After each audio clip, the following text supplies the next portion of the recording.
Hello, New York. Woo! So this is great. Very exciting for me to come and chat with you this morning. Like most people, I've spent most of the last 18 months in my attic working, and I used to go out, speak all the time, and talk to audiences. Haven't done a lot of that in the last year and a half, so it's really great to be back out. And this is a great event and a great moment. What I'm here to talk to you about today is something that's very exciting to me, is the parallels that I'm seeing between the early days of the NFT world and the early days of Wikipedia and the early days of really Web 2.0 and all of that. And there's some really interesting parallels that I think are actually quite encouraging and that you might find quite fun. So just to turn back the clock a little bit, the original vision statement for Wikipedia is for all of us to imagine a world in which every single person on the planet is given free access to the sum of all human knowledge. That's always been our core vision. It's what we do. It's what Wikipedia is all about. We're inherently global. Obviously, we're part of the infrastructure of the world today. We're in over 300 languages. And everybody in the world knows about Wikipedia and what we're doing. And a big part of the reason that Wikipedia has been very successful is that it is a very simple concept at heart. What we're trying to do is something that anybody can understand, even though the implementation and the details and how it all works is quite complicated and messy. And so if we go back, to the really early days, I'm talking about the dot-com boom and bust. So Wikipedia, in many ways, is a child of the dot-com bust, and I can explain what I mean by that. The dot-com boom and bust, which I lived through and survived somehow, was a time of extreme highs and extreme lows, which, of course, anybody who's involved in the blockchain space, NFT space, knows is part and parcel of innovation and change. You'll see extreme highs, you'll see extreme lows, you'll see great things happen, you'll see bad things happen. There's an incredible rush of capital in those days, and that meant that a lot of really bad ideas got funded. A couple companies with a couple of buzzwords and no real product were raising tens of millions of dollars. But as well, there were some decent ideas that failed by being too early. One of my favorite examples has always been Webvan. This was a company that was burning through hundreds of millions of dollars with this idea of delivering groceries. You would order online and they would deliver groceries. It was a complete and utter disaster, but there's nothing really wrong with that idea. And obviously today, that's quite a commonplace sort of business. They were just too early. The world wasn't ready for what they were doing. They made a few missteps along the way. And ultimately, it didn't really work. And then there were some decent ideas that ultimately became great companies. So we think about a company like Google, really a child of the dot-com boom, but it was a decent idea, and they built a great company out of that. And so that was kind of the world that Wikipedia was born into, was this world of excitement, of boom and bust and so forth. And if you go back to that time and you think about the landscape that we were in, Britannica was there, and Britannica was the dominant English language encyclopedia. There were a few others in other languages, of course, but Britannica had the brand to win in this space. If you had, before Wikipedia existed, if you had to guess, you would say, in the future, Britannica will be online, and it'll be a very trusted brand, and people will know it and use it online. And that didn't happen. And I'm going to talk a little bit about why that didn't happen, because I think it's informative in an analogous way to a lot of the things that are going on in blockchain and decentralized finance and traditional banks, some of whom will come through this okay and some of whom won't. Some of whom will be like Britannica. They've got the brand and the consumer recognition to win in this space, but maybe they're not going to. So what happened? So I'll tell a great fun story from the early days of Wikipedia. So at the time, we were running on basically on two servers. We had a front-end server and a database server, so we didn't have a lot of capacity to handle spikes in traffic. And so we struggled in those first couple of years especially to get enough servers and so on and so forth.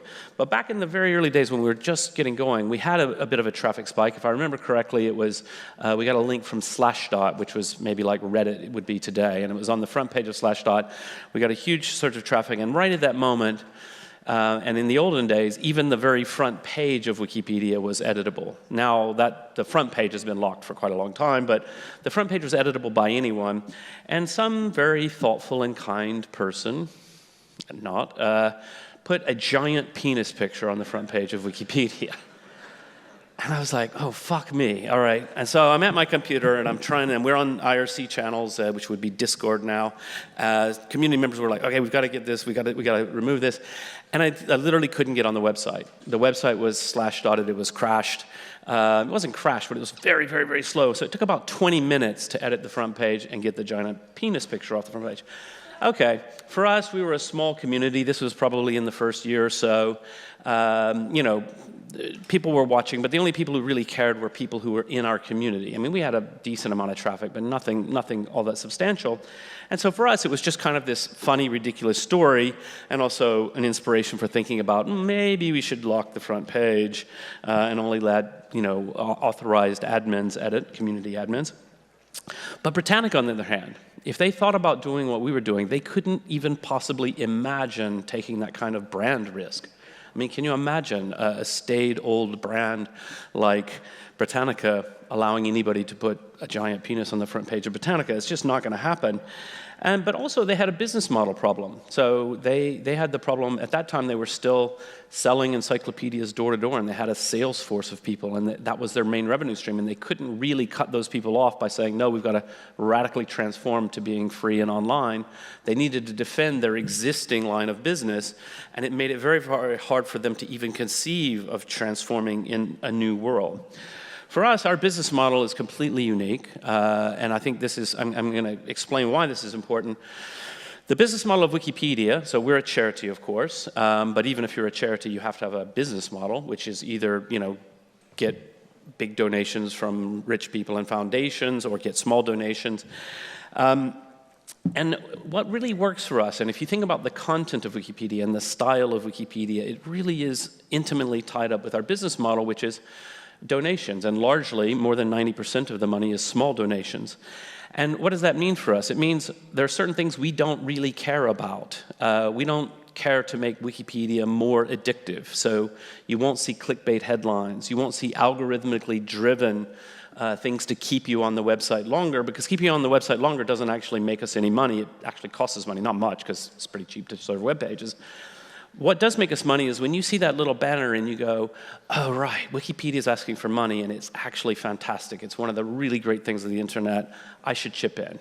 And that's what really matters to people. And so for us, our business model doesn't drive us towards addictive technologies. It doesn't drive us towards outrage, sort of all the nonsense that you see on social media, because it wouldn't make us any money. Similarly, by the way, we take a very, very strong and principled view on freedom of expression worldwide. So we never cooperate with censorship. We're currently blocked in China, as is often the case. We were blocked in Turkey for a while. We fought it. We won in the Supreme Court in Turkey. Why do we not give in? Most companies just give in, and they bow down to censorship immediately, and that's because of their business model. And I understand it. I don't approve of it, but I understand it.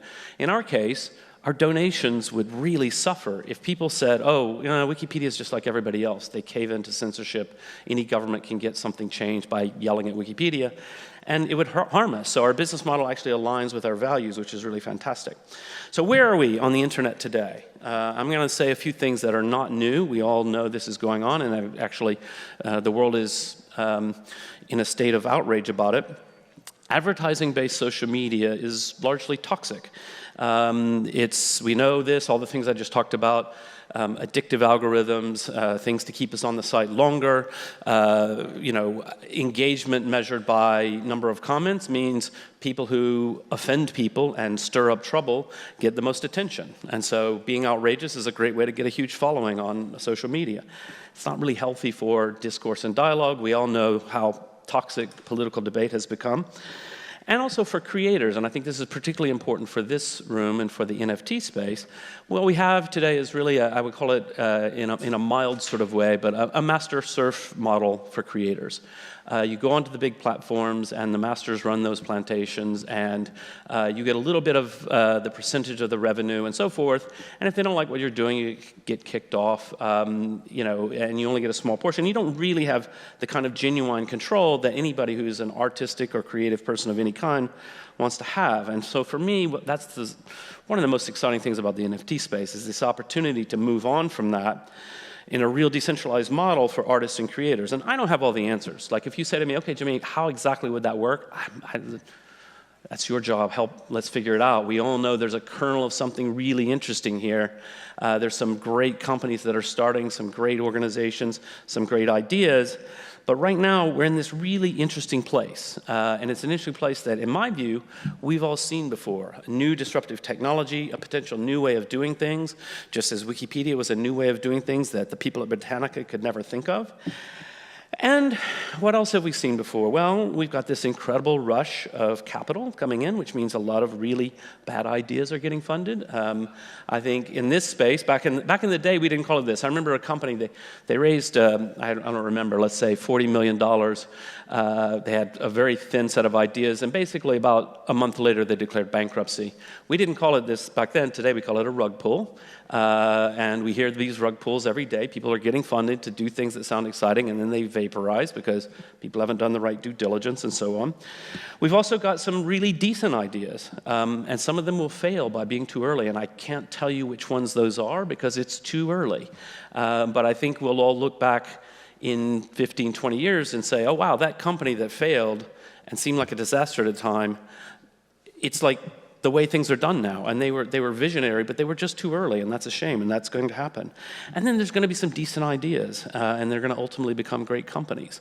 And this is that moment when you're at the beginning of things. So usually I go out to speak to conferences to impart my knowledge. You know, I'm the grand old man of the old internet, and people think, oh yes, that's the one true thing from that visionary, exciting moment of liberation that we thought the internet would become. So people, you know, they want to hear my knowledge, but actually that's not why I'm here today. I'm here today because you're that bunch of people who are about to do the most amazing things, and I'm here to meet people. I want to listen and learn. I want to cheer everybody on. I think this is a really exciting moment, and you're in exactly the right spot. This isn't a natural expression for me, but I understand it's quite popular in this world. To the moon. Thank you. So I think we're going to have some time for questions, and I know Jody's going to pop out and hopefully bring me a microphone. I am your assistant. If somebody could bring me a microphone. Otherwise, I'll have to stand here instead of... Yeah, can we have another microphone, please, Jane? It's such a privilege to be the helper to the person who started Wikipedia. Do we have some questions, guys? Question? I'll repeat it if you want to come up. Here you go. We're hearing about a lot of really great ideas, and to your point about great ideas that vaporize, rug pulls, and things like that. I wonder if you could speak to what to look for in an idea besides the fact, oh, that sounds great, but behind the idea, the practical infrastructure of an actual functioning business so that it's not just, great idea, throw money at it, and then the whole thing implodes. Yeah, definitely. In other words, like a real business plan. Yeah. So, you know, yeah, exactly, a real business plan, but I'm not a big fan personally. I mean, I remember early in my career, one of the reasons that things went the way they did for me is the idea of, you know, I looked into, how do you pitch to a venture capitalist? And say, well, first you need to write a business plan. I started trying to write a business plan. I'm like, I don't know what the hell I'm doing. I can't write a business plan. So I'm not a real fan of the traditional kind of 20-page, like business school case study business plan. But when you look at something, I think a big part of it is look at the people who are there, the character of the people, the talent of the people. That's often hard to judge from a distance. But if you've got clever, creative people who are honest and hardworking and good, that's a long way towards the steps to success. And a lot of VCs talk about they invest in a team as often as they invest in the idea. They see a great team who's got something clever, but if they can see that team can move and pivot and change with the times, that's really valuable. These days, I think, particularly in the NFT space, obviously we all have to look out for rug pulls, so people over-promising. And so here, I think if you know the technology and you know what's going on in a deep way, it'll make it a lot easier for you to spot things where people are hyping up something that isn't really likely to be able to exist in 15 years. You know, it's like, oh, that's a great idea, and in 15 years we'll probably get there, but today we're not there. Other than that, I don't know. I mean, I think there's a lot of things to look for, but the truth is, and having survived the .com era, there's the examples of things that didn't work out either because they were too early or because they made some mistake or because a better, faster competitor came along 2 minutes later. So sometimes you'll invest in something and it's not going to win, and that's where this is the nature of innovation, of a rapid change in the marketplace. Is like some things are going to win, some things are going to lose. It's really hard to pick winners. So on a personal financial level, diversify. Don't put all your eggs in one basket and that sort of thing. I think we have another question over here. Could you say your name and then the question? Thanks.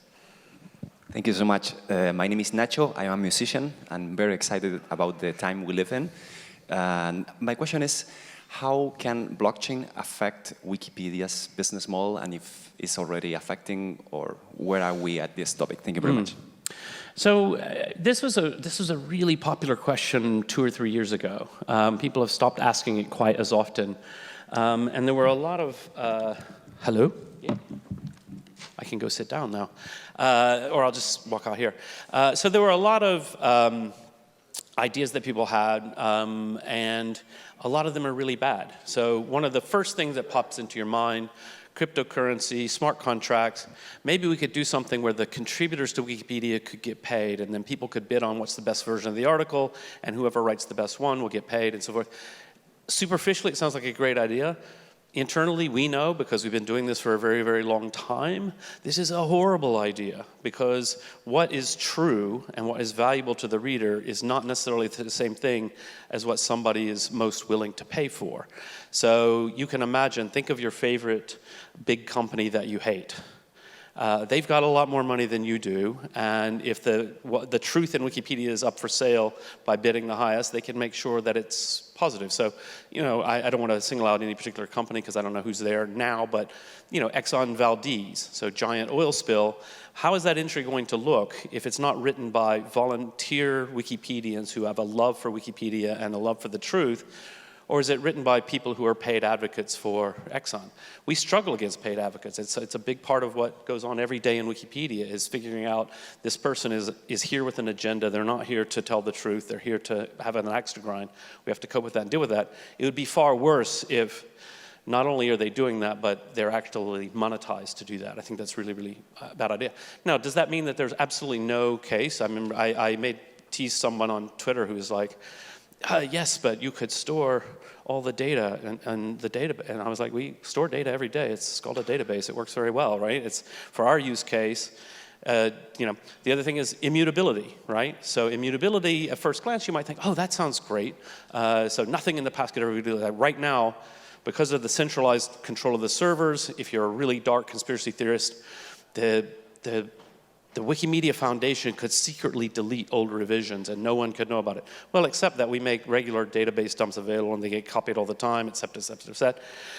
And guess what? Actually, immutability is really bad. Sometimes people put stuff into Wikipedia that's quite vicious, quite horrible. A celebrity's home phone number or revenge porn or that sort of thing. That stuff needs to not just be, okay, we keep it in the revision. It needs to go away. Like, that's actually abusing people and needs to go away. So immutability turns out to not be a great thing for us.